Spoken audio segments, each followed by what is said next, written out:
सभी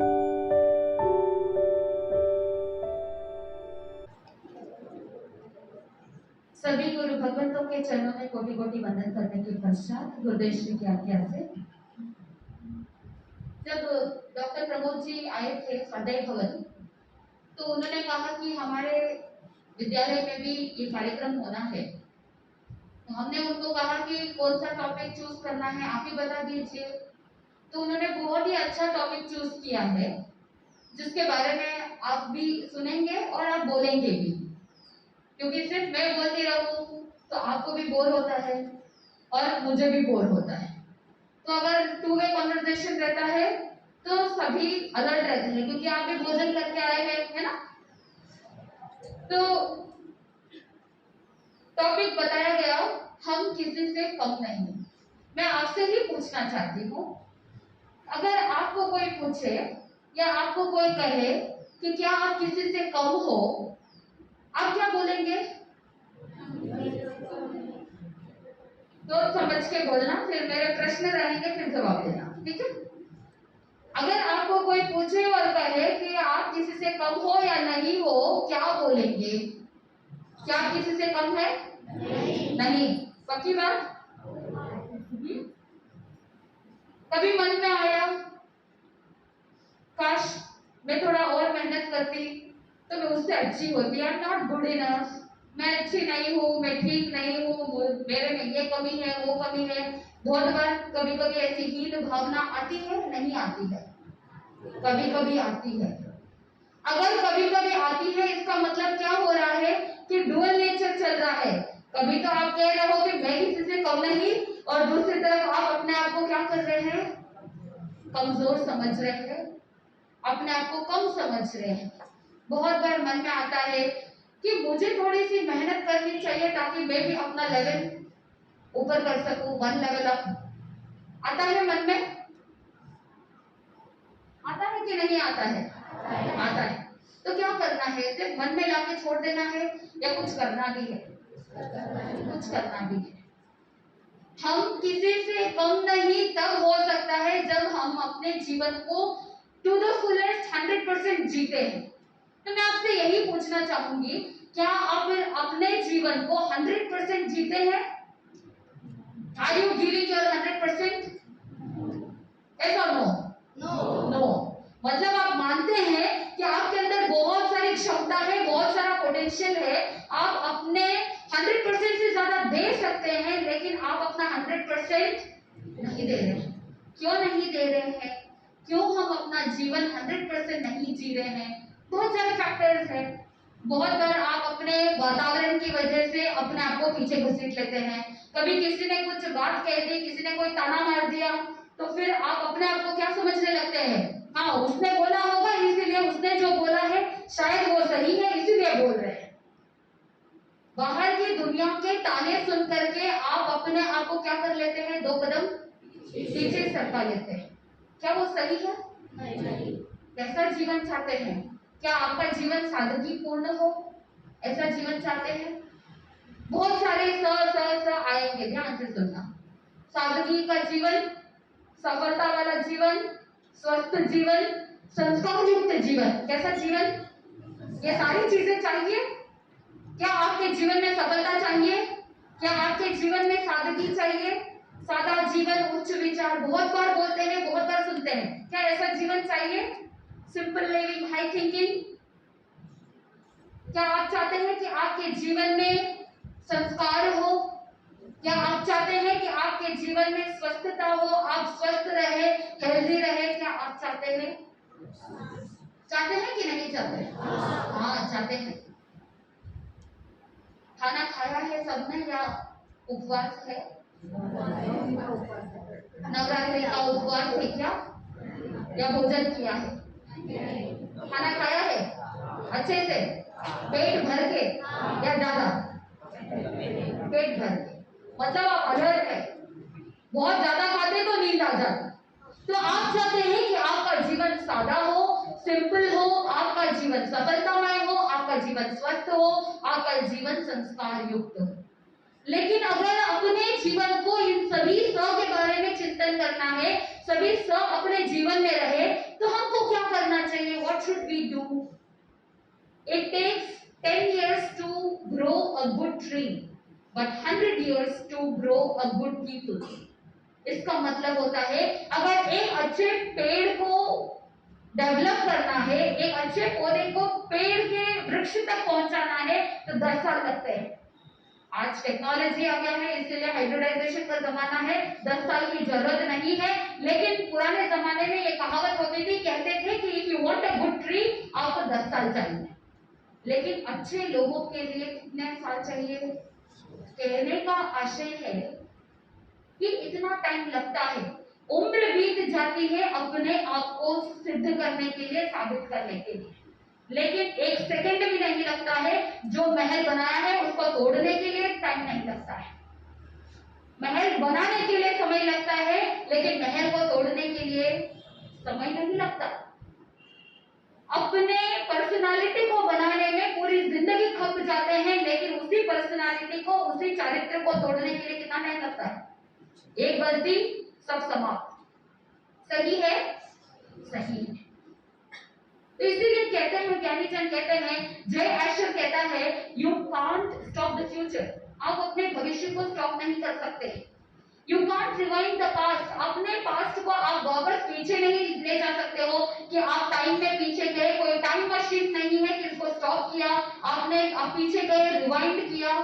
गाना सुन रहे हैं, आपका मन पसंदीदा गाना है, आपको अच्छा लगा है और आप चाहते हैं कि दूसरी बार और एक बार सुनो, तो क्या करोगे? आप गाने को रिवाइंड करोगे, वापस पीछे जाओगे। लेकिन जीवन के इस पास्ट को हम क्या नहीं कर सकते? रिवाइंड नहीं कर सकते। You can't stop the future, you can't rewind the past. जीवन का एकमात्र सीक्रेट है प्रेस द प्ले बटन। क्या करना है? प्ले बटन दबाना है और अपने जीवन को आगे बढ़ाना है।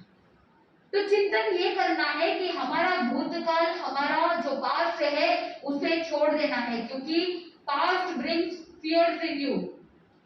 Past brings fears in you, यानी जो भी पास्ट में जो गलतियां हुई है वो सब हमको क्या लाता है? आंसू लाता है कि मेरे भूतकाल में, मेरे पास्ट में ये गलतियां हो गई, मैंने इतनी तकलीफ देखी, मैंने इतने संघर्ष देखे, और उसी पुराने गीत को गाते रहेंगे तो वर्तमान भी क्या हो जाएगा? खराब हो जाएगा। तो भूतकाल हमारे लिए आंसू लाता है। Past brings tears in you, future brings fears in you. यानी भविष्य के बारे में चिंता करेंगे तो भय लगेगा, भूतकाल में डूबे रहेंगे तो आंसू लाता है, भविष्य काल में अगर चिंता करते हैं भविष्य की तो क्या होता है? भय होता है। But present is a present full, यानी हमारा जो ये वर्तमान है ये हमारे लिए तोहफा है, गिफ्ट है। तो अगर अपने जीवन को अच्छे से जीना है तो कौन से जगह पे जीना है, कौन से स्थान में, कौन से काल में जीना है? वर्तमान में जीना है। जो वर्तमान में जीता है वो ही एक दिन वर्तमान बन जाता है। तो आपको ही चिंतन करना है कि आपको भूतकाल पसंद है, भविष्य काल पसंद है या वर्तमान काल पसंद है? क्या पसंद है? वर्तमान। यहाँ पर बैठे हैं और मैं पूछ रही हूँ, मैं बोल रही हूँ, इसलिए आप कह रहे हैं कि वर्तमान काल पसंद है। लेकिन कितनी बार ऐसा आप करते हैं कि आप अपने भूतकाल के बारे में ही बोलते रहते हैं, दुखी होते रहते हैं कि मैं छोटी थी उस समय मेरे मम्मी पापा ने मेरी ये मनपसंद वस्तु नहीं दी। बोलते हैं, बहुत बार आप बोलते हैं कि हम छोटे थे, खेल रहे थे और उसने मेरे साथ धोखा किया। ये कंप्लेंट्स बचपन के जिंदगी भर चलते हैं। अब 60 साल के हो जाओगे तब भी आप क्या करोगे? बचपन की बातें दोहराते रहेंगे। So the tape is on, the tape recorder चलता ही रहता है, लेकिन आपको कहीं नहीं ले जाता है। तो जीवन में अगर आगे बढ़ना है तो सबसे पहला पॉजिटिव थॉट कि मैं कर सकती हूँ, मैं कर सकता हूँ, आई कैन डू इट। मेरे से संभव है, मेरे से कोई भी ऐसी वस्तु नहीं है जो असंभव है। इसीलिए डॉक्टर प्रमोद जी ने क्या कहा? हमको कहा कि आप ये टॉपिक पर बोलिए कि हम किसी से कम नहीं। हर एक व्यक्ति अगर इंडिविजुअली खुद के बारे में चिंतन करे, साहस और समझदारी के साथ काम करे तो वो अपने आप को कम समझने की जरूरत नहीं है। एक बार हुआ ऐसा, एक गांव के अंदर एक किसान रहता था।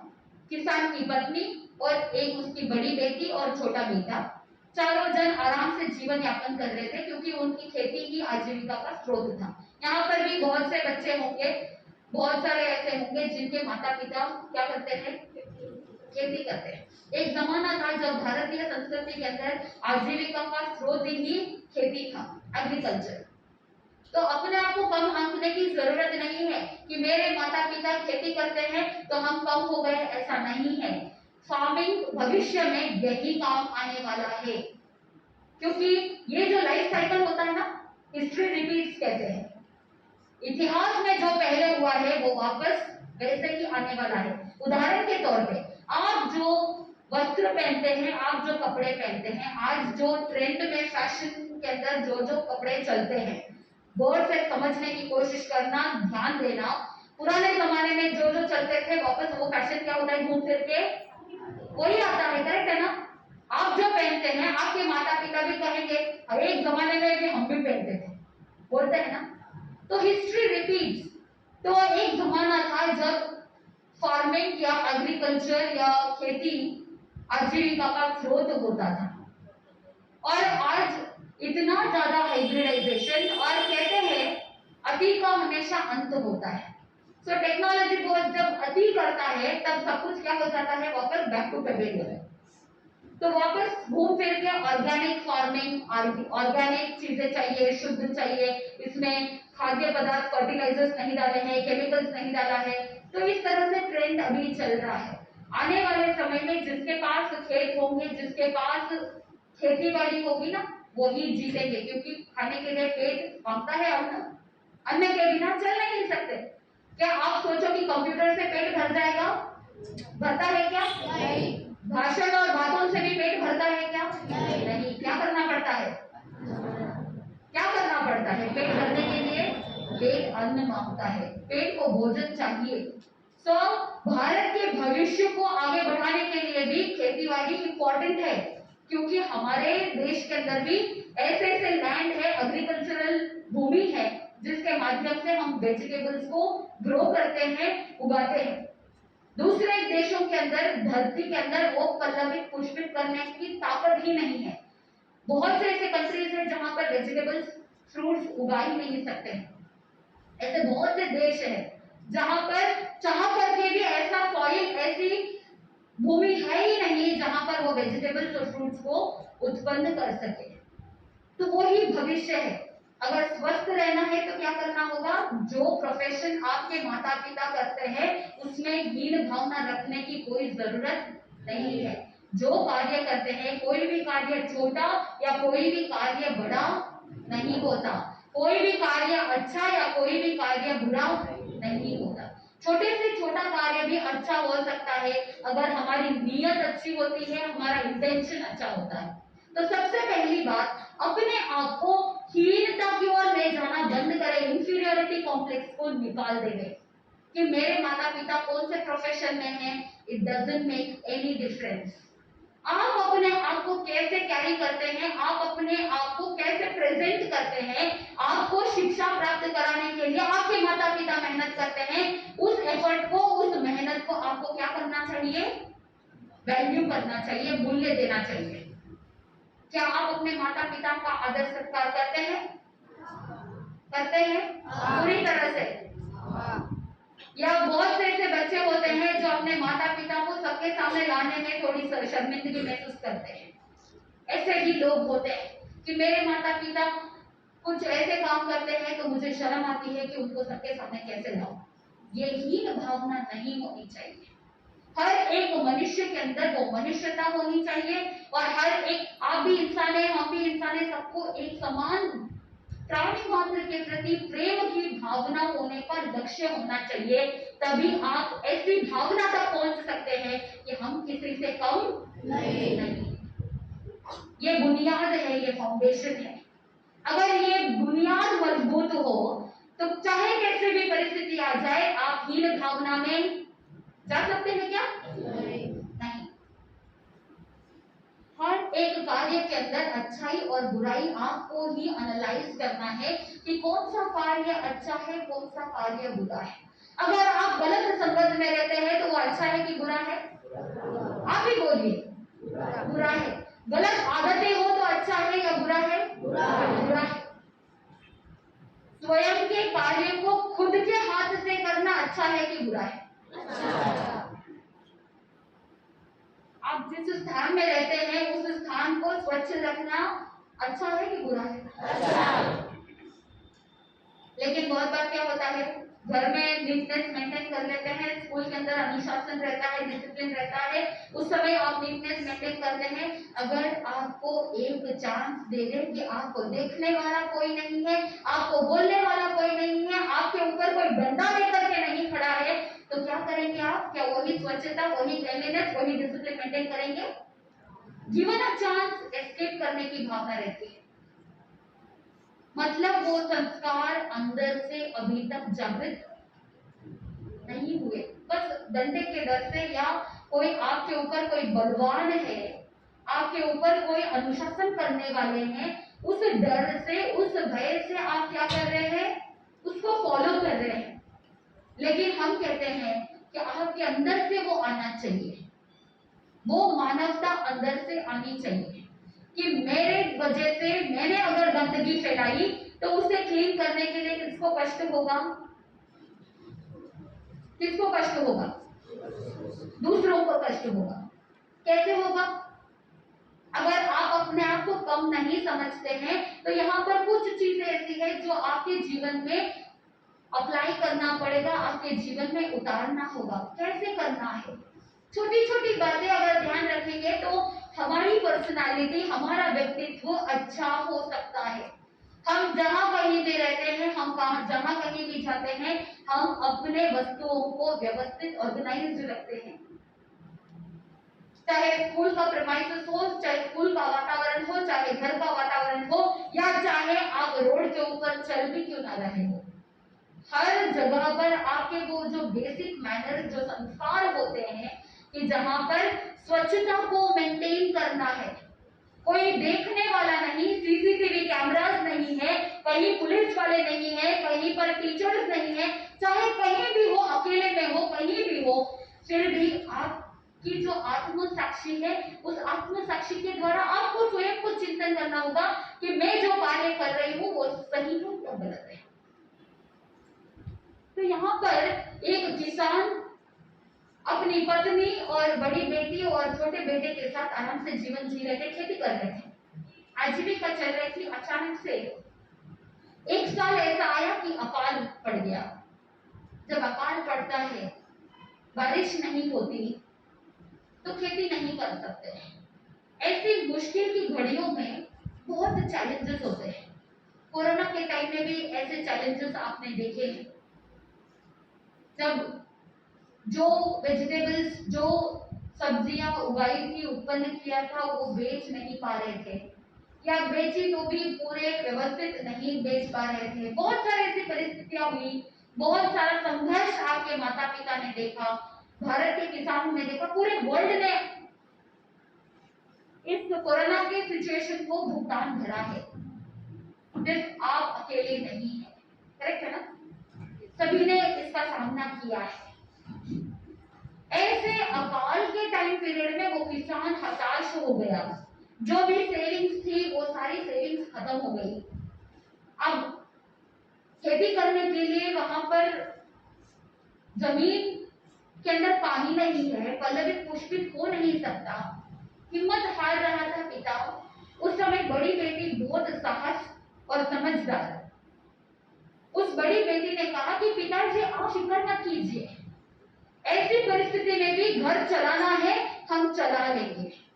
तो उस जमाने में बहुत ऐसी सिचुएशंस होती थी, कुछ लोग ऐसे होते थे जो जंगल में जाकर के लकड़ियां काट करके आते और लकड़ियां बेच करके अपनी आजीविका चलाते। तो उस बड़ी बेटी ने अपने समझदारी से, अपने साहस से, उसने कहा, अपने पिताजी को उपाय बताया कि कैसे हम अपने जीवन को आगे बढ़ा सकते हैं। पिताजी को भी बात उचित लगी। अड़ोसी पड़ोसी से वो हाथ बड़ी होती है ना, तो हाथ बड़ी लेकर के आए उधार से, तो उधारी में वो लेकर के आने के बाद जंगल से लकड़ियां काट करके लाए और उस हाथ गाड़ी में लेकर के गए शहर के अंदर लकड़ियां बेचने के लिए। इधर वो घूम रहा है, फिर रहा है, ऐसे करते करते डेली रोज यही रूटीन था। जैसे तैसे दिन गुजर रहे थे, आजीविका चल रही थी। एक बार ऐसा हुआ कि सुबह से शाम हो गई, लकड़ियां बिकी नहीं। और उधर से एक सेठ आया। सेठ ने देखा अब शाम ढलने वाली है। पुराने जमाने में शाम ढलने के बाद रात को कोई व्यापार नहीं होता था, तो शाम होने वाली थी, घर वापस जाना था। उदास होकर के वो वापस घर जा रहा था। उतने में सेठ जी की नजर पड़ी। अब सेठ जी ने सोचा ये मौका अच्छा है, मौका अच्छा है, वो घर जा रहा है, उसको तो पैसे चाहिए। अब कम दाम में भी मेरे को क्या मिल जाएगी, लकड़ियां मिल जाएगी। तो उस किसान को पूछा कि भाई तुम कितने में लकड़ियां बेचते हो? तो उसने कहा कि ये गाड़ी कितने में? तो उस किसान ने कहा कि मैं 2 रुपए में ये गाड़ी भर करके लकड़ियां जो है 2 रुपए की कीमत है। तो उसने बार्गेन करने की कोशिश की, मोल भाव करने की कोशिश की, लेकिन उस किसान ने कहा नहीं, मेरे 2 रुपए के भाव है हथ गाड़ी में, एक गाड़ी के 2 रुपए। सेठ जी ने सोचा कि अच्छा सौदा है, घर तक लेकर के गया।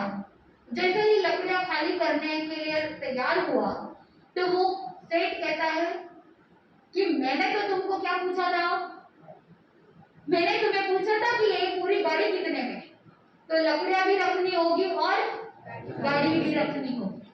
उसने बहुत हाथा जोड़ी की, बहुत विनती की कि ये गाड़ी मैंने मेरी खुद के घर की नहीं है, अड़ोसी पड़ोसी से मैं उधार लेकर के आया हूँ, आप प्लीज मुझे क्या करो, इस गाड़ी को ले जाने दो। वो सेठ बहुत टिपिकल था, वो माना नहीं, जबरदस्ती उसे मजबूरन उस गाड़ी को भी वहीं पर छोड़ करके आना पड़ा। घर आकर के सारी बात बताई, हिम्मत नहीं हारी। दूसरे दिन दूसरे की कोई हाथ गाड़ी फिर से उधार में लेकर के वापस बेचने के लिए गया और वैसे ही सेठ ने फिर से ऐसा ही कार्य किया, युक्ति लगाई। एक नहीं 2 हथगाड़ियां क्या हो गई, चली गई। एक तो आजीविका के लिए पैसे नहीं और दूसरी तरफ वो जो हथगाड़ी जो सेठ जी जब्त कर चुके हैं उसका भी अमाउंट उनको क्या करना पड़ा, उस अड़ोसी पड़ोसी को देना पड़ा। फायदा तो कम हुआ, नुकसान ज्यादा हो गया। अब क्या करना है? उस समय वो पिताजी बहुत हताश हो गए, निराश हो गए। आकर के सारी बात बताते हैं। बेटी कहती है पिताजी चिंता करने की कोई बात नहीं है, मैं हूं, मैं देख लूंगी। अगले दिन वो बेटी जाती है हथगाड़ी लेकर के और सारी लकड़ियां लेकर के जाती है और उसने इस तरह की युक्ति लगाई कि जानबूझ करके ऐसा बिहेव किया ताकि सेठ जी स्वयं आए और उस गाड़ी के साथ ले जाए। सेठ जी ने फिर से वही पूछा कि आज तुम्हारे पिताजी नहीं आए? तो उसने कहा पिताजी की तबीयत ठीक नहीं, आज मैं आई हूं। तो कहा कितने में गाड़ी? तो वो बेटी कहती है 2 मुट्ठी भर पैसा। इस गाड़ी की कीमत क्या है? 2 मुट्ठी भर पैसा। तो उस समय सेठ जी सोचते हैं सिर्फ 2 मुट्ठी भर पैसा, मतलब बहुत सस्ते में निपट जाएंगे। तो ऐसा सोच करके सेठ जी हुक्कारा भर देते हैं। सेठ जी ने कहा गाड़ी लेकर के आ जाओ मेरे घर तक, हवेली तक लेकर के गई। तो उस समय सेठ जी अंदर जाते हैं और 2 मुट्ठी भर पैसा लेकर के आते हैं। तो वो जैसे ही पैसे देने लगता है, वो लड़की कहती है सेठ जी मैंने आपको क्या कहा था? आपने कहा कि गाड़ी समेत यहाँ रखना है, तो इस गाड़ी की कीमत आपने कहा कितना है? मैंने कहा 2 मुट्ठी भर पैसा। जब आप लकड़ी के साथ गाड़ी रख रहे हैं तो मैंने भी क्या कहा था, इसकी कीमत क्या है? 2 मुट्ठी भर पैसा। इसका मतलब क्या हुआ, पैसे के साथ साथ क्या चाहिए? मुट्ठी भी चाहिए। तो वो लड़की इतनी साहस और समझदारी इतनी अधिक कि उसने सेठ जी को कहा कि सेठ जी मैंने तो आपसे क्या कहा था, 2 मुट्ठी भर पैसा, यानी पैसे भी चाहिए और आपके दोनों मुट्ठी भी चाहिए। अब सेठ जी को गलती का एहसास हो गया क्योंकि उन्होंने धोखा दिया था, उन्होंने चीटिंग करी। अगर वही हिम्मत हार जाते, अगर समझदारी नहीं रखते तो क्या उनका जीवन यापन हो सकता था? अगर जीवन में सफलता प्राप्त करनी है तो क्या चाहिए? साहस भी चाहिए और समझदारी भी चाहिए। बहुत बार साहस दिखाते हैं लेकिन समझदारी नहीं दिखाते। फिर परिस्थितियों के आदी होकर के हम अपने आप को कम समझने लग जाते हैं और परिस्थितियों के कारण से हम अपने आप को पीछे घसीट लेते हैं। तो यहाँ पर आपको यही कहने का आशय है कि आपको हिम्मत रखनी है, साहस रखना है, क्योंकि सपने कभी अपने नहीं होते। आपको लोग कहते हैं कि जीवन में सपने देखने चाहिए। देखने चाहिए क्या? सपने देखने चाहिए कि नहीं देखने चाहिए? कुछ लोग कहते हैं दिन में सपने देखो, कुछ लोग कहेंगे रात को सपने देखो। आप क्या कहेंगे? दिन में देखने चाहिए या रात को देखने चाहिए? रात को सपने देखने लग जाते हैं तो नींद नहीं आती और दिन में सपने देखते रहते हैं तो वर्तमान में जी नहीं सकते। क्या करना? क्या करना? सपने नहीं देखना। ऐसा हो नहीं सकता है। मेडिकल साइंस कहता है कि जब हमारे आंखों पर रैपिड आई मूवमेंट होता है, आरईएम स्टेट हमारे आंखों का रहता है, उस समय हम अर्ध निद्रित अवस्था में रहते हैं और अर्ध जागृत अवस्था में रहते हैं। उस समय हमारे विचार चलते हैं और उस समय सपने देखते हैं। तो ड्रीम्स आर ऑलवेज देयर। सपने आते हैं, कुछ रिलेवेंट रहते हैं, कुछ यूं ही रहते हैं, टाइम पास। तो सपने देखने चाहिए कि नहीं देखने चाहिए? हाँ, देखने चाहिए। कुछ कह रहे हैं नहीं देखने चाहिए। तो सपने कभी अपने नहीं होते और इच्छाओं की कोई सीमा नहीं होती। आपकी इच्छाएं कभी कमजोर पड़ जाती है, आपकी आकांक्षाएं आकाश से भी असीम हो जाती है, एंडलेस। ये चाहिए, वो चाहिए, वो ही इच्छाएं फिर तृष्णा का रूप ले लेती है। सो डिजायर्स, विशेस, ड्रीम्स कभी फुलफिल हो नहीं पाते। लेकिन अगर आपके सपने को साकार करना है, ऐसे सपने जो आपके भविष्य का निर्माण कर सकती है, तो आपको 5 डी के बारे में ध्यान रखना होगा। कौन सा लेटर? डी। ABCD D. 5 डीज। सबसे पहला डी है, क्या हो सकता है? डायरेक्शन। अगर आपको यहाँ से जलगांव से पुणे जाना है तो अगर आपको रास्ता पता हो तभी जाओगे, राइट? अगर रास्ता नहीं पता हो, आप बाइक पे हैं, अगर आपको रास्ता नहीं पता तो आप क्या पुणे पहुंच सकते हैं? नहीं पहुंच सकते, भटक जाते हैं। तो इसीलिए अगर अपने सपने को साकार करना है तो सबसे पहला है डायरेक्शन, यानी अपनी दिशा का निर्धारण करना। तो पहला डी है डायरेक्शन। दूसरा डी है डेडिकेशन, यानी समर्पण भाव। आप अगर कोई सपना देखते हैं और उसको अगर अपना बनाना है, अपने जीवन के लिए एक लक्ष्य निर्धारित कर रहे हैं, तो उसके लिए समर्पण भाव चाहिए। आपको बड़े होकर के क्या बनना है, ये जब निर्धारित करते हैं तो उसके प्रति आपके मन में क्या होना चाहिए? समर्पण भाव। एग्जाम्स चल रहे हैं तो आपके मन में एग्जाम्स के प्रति या पढ़ाई के प्रति कितना समर्पण भाव है, डेडिकेशन कितना है, डिवोशन कितना है, ये भी क्या है? महत्वपूर्ण है। तो सबसे पहला डी है डायरेक्शन, दूसरा डी है डेडिकेशन, तीसरा डी है डिटर्मिनेशन, यानी संकल्प की सुदृढ़ता। आपका संकल्प, आपका डिटर्मिनेशन होना चाहिए, यानी आपका विल पावर स्ट्रांग होना चाहिए कि मैं कर सकता हूं। मैं किसी से कम नहीं बोल रहे ना। वो कब होगा? जब हमारे अंदर इतना संकल्प मजबूत है, यस मैं कर सकता हूं। ये सब्जेक्ट कोई डिफिकल्टी नहीं है। आपको लगता है ये डिफिकल्ट है, ये मुश्किल है, ये अलजेब्राइक एक्सप्रेशन समझ में नहीं आ रहे हैं, A+B+,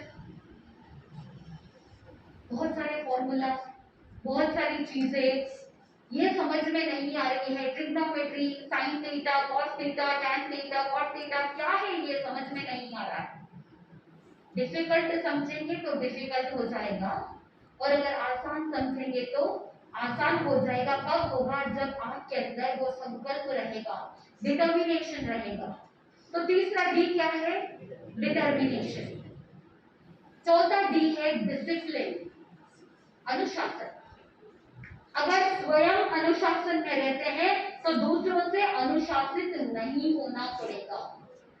तो आप चिंतन कीजिए कि दूसरों से अनुशासित होना अच्छा है या खुद अनुशासन में रहना अच्छा है? खुद अनुशासन में रहेंगे तो दूसरों से अनुशासित नहीं होना पड़ेगा। हीन भावना को खत्म करने के लिए ये अनुशासन आपके लिए बहुत महत्वपूर्ण होता है, क्योंकि बार बार अगर कोई आपको डांटते रहे, बार बार अगर आपको कोई कंप्लेन करते रहे आपके बारे में, फिर बार बार आपके मन में वो नेगेटिव भावना आए, इससे अच्छा है कि आप अनुशासित रहेंगे, डिसिप्लिन में रहेंगे, तो आपको कोई बोलने वाले नहीं रहेंगे, आपको ना सुनाने वाले मिलेंगे, ना आपको कोई उल्टी सीधी बातें सुननी पड़ेगी, ना ही आपके मन में नेगेटिव भावना आएगी। आप हमेशा अपने संकल्प की सुदृढ़ता के साथ, अनुशासन के साथ हमेशा पॉजिटिव रहेंगे। और आखिरी 5th डी है डेडलाइन। हमेशा जीवन के अंदर डेडलाइन रखना है कि इतने समय की सीमा के अंतर्गत मुझे अपने सपने को साकार करना है। कितने लोगों ने सपने देखे और कितने लोगों ने साकार बनाया। जब आइंस्टीन छोटे थे, स्कूल में पढ़ते थे, मैथमेटिक्स उनके दिमाग में नहीं जाता था, किसी ने ये नहीं सोचा था कि आगे चल करके E = mc², ये पूरा फिजिक्स, पूरा साइंस इस फॉर्मूला के ऊपर टिका हुआ रहेगा। आइंस्टीन इतनी बड़ी खोज कर देंगे, किसी के मन में ये कल्पना नहीं थी। आइंस्टीन इतने कमजोर थे पढ़ाई के अंदर कि क्लासरूम के अंदर सभी लोग उसे बुद्धू कहते थे। क्या कहते थे? बुद्धू। और बहुत बार ऐसा होता था कि उनके पीठ के पीछे बहुत बड़े बड़े अक्षरों में बुद्धू लिख देते थे। परेशान हो जाते थे लोग, बच्चे, क्लासमेट्स परेशान करते थे, चिढ़ाते थे, और परेशान हो करके उन्होंने हिम्मत नहीं हारी। आइंस्टीन ने हमेशा सतत प्रयास किया, मेहनत करते रहे और एक दिन क्या बन गए? सबसे बड़े साइंटिस्ट। अगर E = mc² फॉर्मूला को अगर जीवन से हटा देवे, फिजिक्स से हटा देवे, विज्ञान से E = mc² फॉर्मूला हटा देवे, तो पूरा साइंस गड़बड़ा जाएगा। ऐसी बड़ी खोज करने वाले कौन? बचपन में जिनके दिमाग में मैथमेटिक्स नहीं जा रहा था, गणित नहीं जा रहा था, विज्ञान नहीं समझ आ रहा था, मंद बुद्धि जैसे बिहेव करते थे, लेकिन आगे चल करके अपने ये सारे डिटर्मिनेशन, डेडिकेशन, डिसिप्लिन, डेडलाइन, ये सारी चीजों को ध्यान में रख करके उन्होंने मेहनत की, और उसी मेहनत के वजह से उन्होंने क्या किया? अपने आप को साबित किया। आप क्या करेंगे? आप भी साबित करेंगे कि आप किसी से कम नहीं? क्या आप मेहनत करेंगे कि आप भी अपने एग्जाम के परसेंटेज कितने लाएंगे? जो आप सोचोगे वो आएगा। खुद ही पहले से ही अगर कहेंगे कि बस पास होए तो बस है, तो फिर क्या ही आएगा? जब द्रौपदी का हरण हुआ था, उस समय श्री कृष्ण ने कहा था कि तुम रहने दो, पांडवों को कहा कि तुम रहने दो, मैं जाकर के द्रौपदी को लेकर आता हूँ। तो पहले पांडवों ने क्या कहा? नेगेटिव। हम अगर नहीं ला पाए तो क्या करना? बाद में तुम चले जाना। आप क्या करना? हम अगर हार जाए, हम अगर नहीं ला पाए, तो आप क्या करना? आप आ जाना। पहले नेगेटिव सोच करके गए तो सफलता मिली क्या? नहीं। फिर श्री कृष्ण को जाना पड़ा लाने के लिए। तो कहने का आशय है, पहले ही छोटी सोच रखेंगे तो सफलता कैसे मिलेगी? बड़ी सफलता के लिए क्या करना पड़ेगा? बड़ी सोच रखनी पड़ेगी। अगर हमको प्रूव करना है कि हम किसी से कम नहीं, तो बड़ी सोच रखनी होगी। अगर डिस्टिंक्शन टारगेट रखेंगे तो क्या मिलेगा? आप अगर मन में सोचेंगे कि मुझे मेरे रिसर्च में 90% लाना है, तो आपकी मेहनत उसी डायरेक्शन में रहेगी। सबसे पहला डेडलाइन वही था ना, सबसे पहला डी वही था, डायरेक्शन। गोल सेट करेंगे, टारगेट बनाएंगे, तभी हम उस दिशा में काम करेंगे। अगर आपने सोच लिया मुझे तो सिर्फ 40% लाना है, तो आप किस दिशा में काम करेंगे? कितने परसेंटेज के लिए काम करेंगे? 40। तो फिर आप अपने आप को कैसे आगे बढ़ाएंगे? अगर आपने टारगेट बनाया कि मुझे 90% लाना है, तो आपकी मेहनत किस दिशा में रहेगी? 90% की दिशा में। सारी आपके जीवन की दिशा का निर्धारण कब होता है? जब आप एक लक्ष्य बनाते हैं। तो आज हम आपसे यही कहना चाहते हैं कि अगर आप किसी को प्रूव कर रहे हैं, दूसरों के सामने अपने आप को प्रूव करने के बजाय आप अपने आप के लिए खड़े हो। दूसरों के सामने अपने आप को अच्छा साबित करने के बजाय आप अपनी नजर में अच्छे बन जाओ। If you change yourself, the world will be change. दुनिया को बदलने की कोशिश मत करो। बदलना है तो किसको बदलना है? खुद को ही बदलना है। हम जब खुद को बदलते हैं तो दुनिया अपने आप बदल जाती है। तो आप सब मन के अंदर ये चिंतन करें कि मुझे आगे बढ़ना है। ये 5 डीज अगर ध्यान में रखेंगे तो आपका जीवन स्वस्थ रहेगा, आपका जीवन सफल होगा, आपके जीवन में संस्कार रहेंगे, आपके जीवन में सिंपल लिविंग रहेगा, ये सारी चीजें रहेगी, आपका जीवन बहुत ही अच्छा और शुभ होगा। कर सकते हैं? कर सकते हैं? बहुत धीरे धीरे बोल रहे हैं। मौन व्रत है? नहीं। नवरात्रि का उपवास है, मौन व्रत है, इसीलिए नहीं बोल रहे। ऐसा है क्या? नहीं। क्या कर सकते हैं? करेंगे? आपकी परीक्षाएं चल रही है तो मन में सबसे पहला पॉजिटिव थॉट, मैं जो पढ़ूंगा, मैं जो लिखूंगी, मैं जो सुनूंगी, जो लेक्चर सुने हैं, जो पढ़ा है, जो लिखा है, वो सब मुझे याद रहेगा। ये नेगेटिव थॉट हटा देना है कि मुझे याद नहीं रहता, एग्जाम के क्वेश्चन पेपर को देखते ही मैं भूल जाता हूँ, आंसर्स नहीं आते हैं, ब्लैंक हो गया है। ये सारी चीजें आपको क्या करनी है? छोड़ देनी है। साथ में आपके जीवन में हमेशा सात्विक भोजन होना चाहिए। जो शाकाहार भोजन करते हैं उनकी माइंड, उनका थिंकिंग बहुत पॉजिटिव रहता है, सात्विक, क्योंकि जैसा खावे अन्न वैसा होवे मन। तो आपके मन के विचारों के ऊपर आपके भोजन का प्रभाव बहुत अधिक होता है। तो आप पूरा पूरा प्रयास करें कि आपका जो शरीर है वो शाकाहार भोजन के लिए ही शरीर की रचना हुई है। तो आप ज्यादा से ज्यादा ये चिंतन करना है कि जब मैं जीना चाहता हूँ वैसे ही समस्त विश्व के अंदर जितने भी जीव है, सभी संसार के जीव भी जीना चाहते हैं। जैसे मुझे कष्ट अच्छा नहीं लगता वैसे ही दूसरे जीवों को भी कष्ट अच्छा नहीं लगता। जैसे अगर कोई मुझे मार दे तो मुझे कैसे दुख होता है, वैसे ही कोई और किसी जीव को मार देता है तो उसको भी बहुत दुख होता है। प्राणी मात्र के प्रति अनुकंपा की भावना रखते हुए मांसाहार का त्याग करने का, छोड़ने का लक्ष्य रखेंगे। शाकाहार भोजन से रिसर्च कहता है कि जो शाकाहार भोजन करता है उसकी मेमोरी, उसकी बुद्धि शक्ति बहुत शार्प होती है। तो इसीलिए आपका चिंतन शाकाहार की ओर अधिक बढ़े, आपका जीवन अच्छा हो, मंगलमय हो।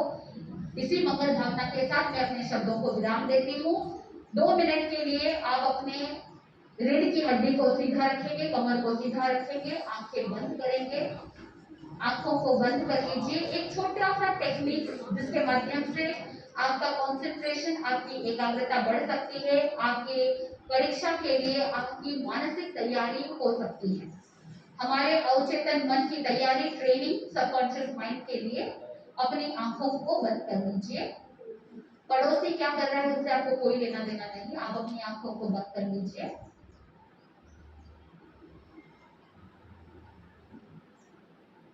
किस तरह से सांस अंदर जा रही है, बाहर निकल रही है, उसे देखिए।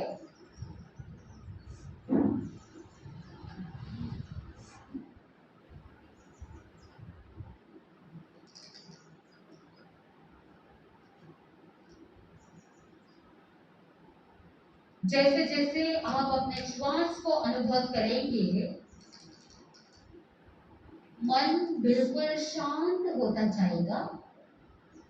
आज के इस सेशन के दौरान आपने जो कुछ भी सुना, आपके जीवन के लिए महत्वपूर्ण जो भी बातें थी वो सब आपको याद रहेगा।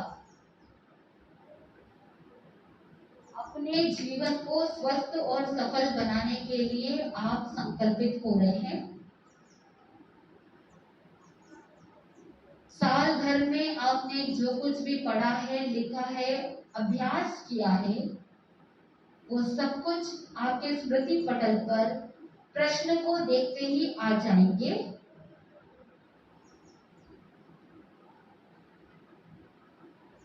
मन में अपने आप से कहिए, पढ़ाई करना मेरे लिए आसान है।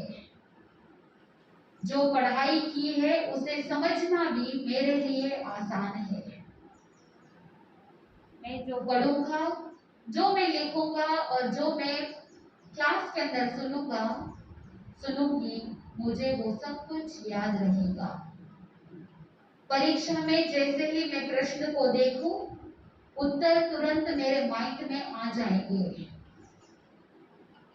सब कुछ बहुत आसान है, मैं कर सकता हूँ, मैं करूँगा, मैं कर सकती हूँ और मैं करूँगी।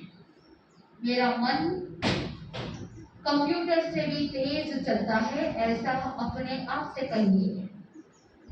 आज दिन तक जो कुछ भी पढ़ाई की है, सुना है, लिखा है, सब कुछ याद रहेगा।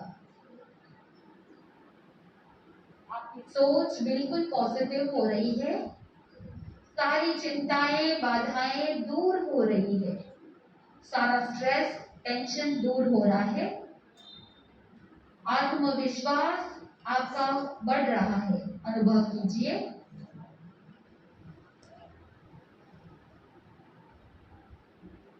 हमारे भीतर बहुत पोटेंशियल है, क्षमता है, और वो क्षमता जागृत होगी। हमारे माइंड में बहुत सारा ज्ञान है।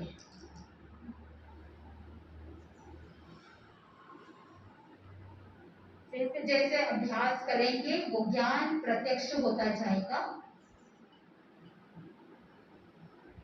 वो कॉन्फिडेंस, वो आत्मविश्वास जागृत हो रहा है।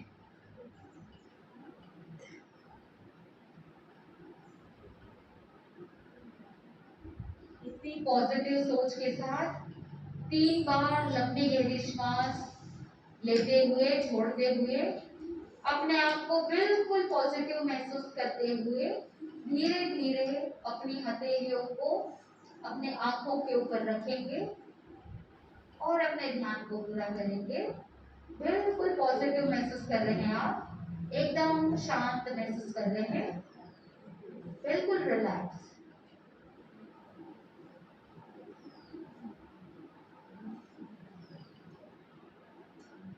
यस, रिलैक्स हो जाइए, आंखों को खोलिए,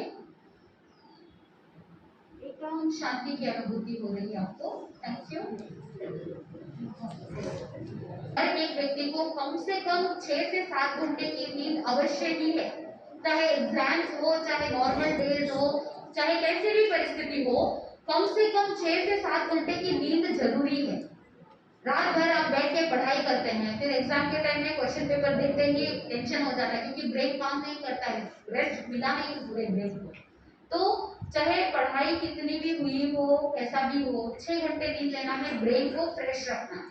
तो जितना पढ़ा है, मन में ये कॉन्फिडेंस, साल भर आपने लेक्चर सुने हैं, क्लास के अंदर टीचर्स ने पढ़ाया है, तो मन में अपने ब्रेन को ट्रेन करना कि मैंने जो कुछ भी आज तक सुना है, पढ़ा है, मुझे याद आएगा। हमारा सबकॉन्शियस माइंड सुपर कंप्यूटर है, सब कुछ स्टोर रहता है अंदर। जैसे कंप्यूटर में, हार्डवेयर में सब रहता है ना, वैसे ही हमारे ब्रेन में भी रहता है। तो इसलिए घबराने की कोई जरूरत नहीं है, टेंशन लेने की जरूरत नहीं है। ब्रेन को अच्छे से रेस्ट देना है और जो कुछ भी पढ़ा है उसे याद करने की कोशिश करना है, अपने ब्रेन को ट्रेन करना है। टेंशन की जरूरत बिल्कुल भी नहीं है। टेंशन लेने से काम बनता नहीं, बिगड़ता है। ठीक है, आप सबको बहुत बहुत शुभकामना, मंगल कामना, अपने एग्जाम्स को अच्छे से करना।